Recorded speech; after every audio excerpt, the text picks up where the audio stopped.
Hello, IELTS seekers. Today's video is focused on the speaking cue card, that is, describe a time when you had disagreement with someone. Let me tell you कि जो idea इसमें आपको दिया गया है इस Q card के regarding, that is unique, that might not have been used by any of you. So do watch this video as the explanation will also be there in Hindi so that you can understand this cue card in a better way. Before that, let's have a look on the vocabulary. The very first phrase is difference of opinion, opinion विचार अलग अलग होना. Second is ट्राइफल्स, ट्राइफल्स मतलब छोटी छोटी बातें. Superstitions वहम. Then sneezing छींकना. प्रिस्क्रिप्शन डॉक्टर की बताई हुई कोई मेडिसिन या एडवाइस. रिब्यूक्ड डांटना. इन द मीन वाइल उसी समय. ओमिनस कुछ बुरा होने का इशारा. अडेमेंट जिद करना, अपनी बात पर अड़े रहना. लॉजिक रीज़न तर्क. बेसलेस जिसका कोई आधार ना हो, विदाउट एनी लॉजिक. इम्पीड रोकना. Clash of opinion different opinion होना. The cue card is disagreements are quite common due to the varied mindsets of the people. Disagreement होना, एक दूसरे की बात पे डिफरेंस ऑफ ओपिनियन आना बहुत कॉमन सी आम सी बात है, क्योंकि हर किसी का माइंडसेट, हर किसी की थिंकिंग अलग होती है. When the ideas of one person are not accepted by the other, there arises a difference of opinion.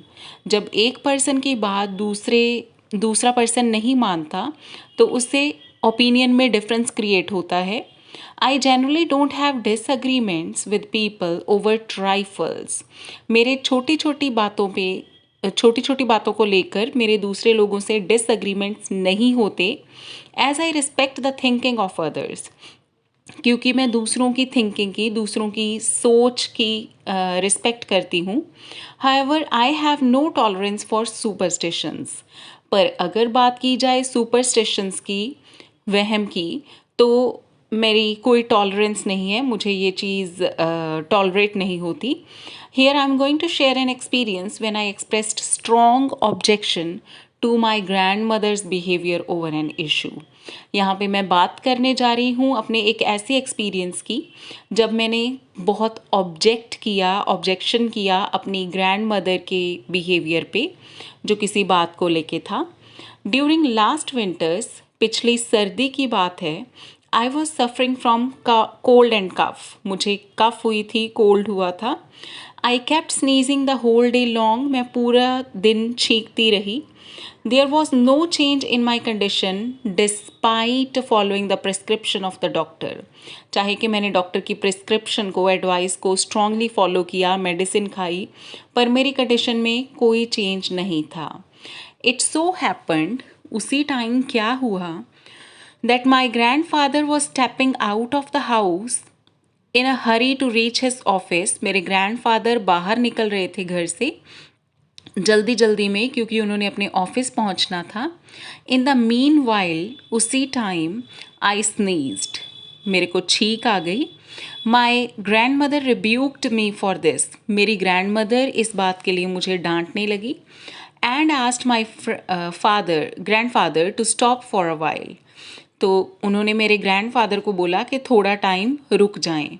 I was amazed at what was happening. मुझे बहुत हैरानी हुई ये देख कर कि क्या हो रहा है. My grandmother told me that it was ominous to sneeze when someone is going out and suggested that I must control my sneeze in the future. तो मेरी ग्रैंड मदर ने मुझे बताया कि बहुत बुरा, कुछ बुरा होने की तरफ इशारा होता है अगर किसी के बाहर जाने के टाइम कोई छींक मारे तो उन्होंने मुझे ये भी सजेस्ट किया कि नेक्स्ट टाइम अगर ऐसे केस में मुझे छींक आ जाए तो मुझे अपनी स्नीजिंग को रोक लेना है, छींकना नहीं है. It was at this point that I disagreed with my grand mother. तो इस बात पर मुझे अपनी ग्रैंड मदर की बात पे मीन्स आई डिसअग्रीड, मैंने उनकी बात को नहीं माना. I told her that sneezing is a natural process. मैंने उनको बताया कि ये तो एक नेचुरल प्रोसेस है which can not be restricted, जिसे रोका नहीं जा सकता, taking into account someone's coming and going. ये बात सोचते हुए कि कोई आ रहा है या कोई जा रहा है, स्नीजिंग को रोक लो, this is not possible. But she was adamant on her point, पर वो अपनी बात पे अड़ी रही। I told her the science behind this criteria, मैंने उन्हें बताया कि ठीक कैसे आती है, इसके पीछे साइंस क्या है। She was unable to give a logic for her thinking, वो अपनी थिंकिंग के लिए कोई भी लॉजिक मुझे नहीं दे पाई, as she was following a baseless superstition, क्योंकि वो एक ऐसे वहम को पाल रही थी, फॉलो कर रही थी, जो कि बिल्कुल बेसलेस था, जिसमें कोई पॉइंट नहीं था, which was passed on to her, जो उनको अपने पूर्वजों से ऐसे ही मिला था, and which she had accepted without raising any doubts, जिसको उन्होंने ऐसे ही मान लिया था बिना कोई शक जाहिर किए। I was not able to satisfy her fully with my logics, as the old people are not willing to change their beliefs which they had stuck to their entire lives. तो मैं उनको ज़्यादा सेटिस्फाई तो नहीं करवा पाई, क्योंकि old people जो हैं वो अपने एज लॉन्ग ट्रेडिशन से मतलब जो बहुत पुरानी उनकी थिंकिंग होती है उनसे स्टक रहते हैं, वो उनको जल्दी जल्दी छोड़ते नहीं हैं। If I talk about how I felt about all this, अगर मैं बात करूं कि इस पूरी बात को लेकर मैंने कैसे महसूस किया, it was that such superstitions impede the progress, कि ऐसे जो सुपरस्टिशंस हैं, वहम भ्रम हैं, वो प्रोग्रेस को रोकते हैं, हमें प्रोग्रेस नहीं करने देते। At the same time I also had the sense of assurance, दूसरी तरफ मुझे इस बात की तसल्ली भी हुई that today's generation does not bind itself to the backward thinking. So this was the time which I had the clash, when I had the clash of opinion with no one else but my own grandmother. और मुझे इस बात की तसल्ली भी हुई कि आजकल की जनरेशन इन सब बातों पे विश्वास नहीं करती, तो ये एक टाइम था जब मेरा खुद की ग्रैंडमदर के साथ डिसअग्रीमेंट हुआ। Now prepare your cue card with this unique idea, and I assure you that you will reach your desired band score with the help of this.